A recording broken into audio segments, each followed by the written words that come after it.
बिहार में एक डायलॉग मारा जाता है, या यूँ कहें कि पूरे भारत में यह डायलॉग मारा जाता है कि सड़क तुम्हारे बाप की है।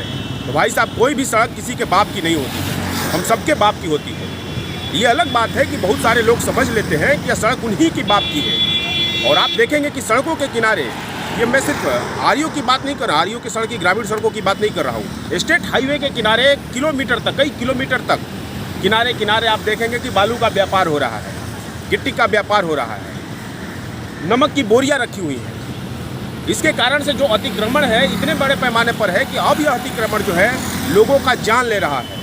सड़कों के किनारे जो बालू रखे हुए हैं, बालू पर लोग जो है जिनकी गाड़ियां, बाइक फिसल जा रही है या रास्ते संकरे हो जा रहे हैं बोरों के कारण से, ये सबसे बड़ी अतिक्रमण की समस्या है।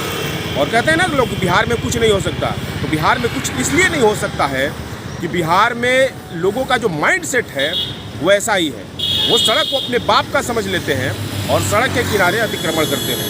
यह बहुत बड़ी समस्या है। एक समाज के तौर पर हम नहीं अगर सोचेंगे तो शायद हम बिहार के साथ न्याय नहीं करेंगे। सिर्फ सरकार ही हर जगह आपको बचाने के लिए नहीं आएगी, समझाने के लिए नहीं आएगी, कोड़े बरसाने के लिए नहीं आएगी, कानून का धारा लगाने के लिए नहीं आएगी। एक समाज के रूप में हम कैसा बिहार बनाना चाहते हैं, ये हमें सोचना होगा। बिहार में कई ऐसी घटनाएं होती हैं कि कोई भैंस मर गई तो लोग सड़क जाम कर देते हैं, जैसे सड़क उन्हीं की बाप की हो और उनकी भैंस से ही पूरे जो बिहार की अर्थव्यवस्था चल रही हो या पूरे बिहार की समस्या है।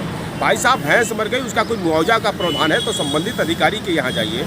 ये क्या मजाक है कि आप सड़कों को जाम कर देते हैं। हल्की हल्की बात पर सड़कें जाम करना, जो ये कल्चर है, ये बहुत ख़राब कल्चर है। इस कल्चर के कारण कोई भी इंडस्ट्रीज यहाँ नहीं आना चाहेगा, क्योंकि आए दिन ऐसी घटनाएं होती हैं। आप सड़क पर अतिक्रमण कर देते हैं, बालू रख देते हैं, दुर्घटनाएं हो जाती है, रास्ते को संकरे बना देते हैं, तो फिर उनके लॉजिस्टिक्स का जो तरीका है वो प्रभावित होता है, उनके सामान का आवागमन प्रभावित होता है। तो ऐसे कल्चर को फॉलो करने के लिए यहाँ पर बाहर की इंडस्ट्रीज क्यों आए? आप कहेंगे कि यहाँ इसके लिए सरकार है। हाँ, सरकार है, लेकिन सरकार कहाँ कहाँ, मतलब जहाँ भी स्टेट हाईवे है गाँव में, पटना की मैं बात नहीं कर रहा हूँ, ये मैं जहाँ खड़ा हूँ ये पटना की सड़क है। गाँव में जो स्टेट हाईवे है, छोटे छोटे कस्बों में स्टेट हाईवे है, उनके किनारे बालू रखे हुए हैं, गिट्टी रखे हुए हैं, छड़ियाँ रखी हुई हैं, जिसके कारण से एक्सीडेंट, दुर्घटना होते हैं, बड़े पैमाने पर होते हैं। तो जो लोग ये काम कर रहे हैं वो सिर्फ अतिक्रमण नहीं कर रहे हैं, बल्कि दुर्घटना को आमंत्रण दे रहे हैं और दुर्घटना को अपने करीब में रख रहे हैं और दुर्घटना को बढ़ावा दे रहे हैं। एक समाज के तौर पर हमें यह सोचना होगा।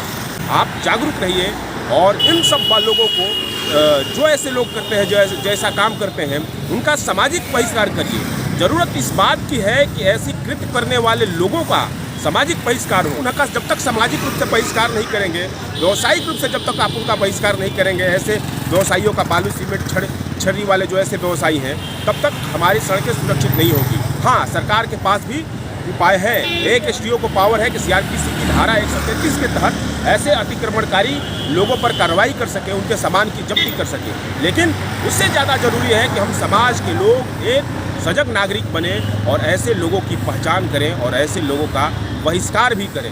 Thank you. अपना ख्याल रखिएगा।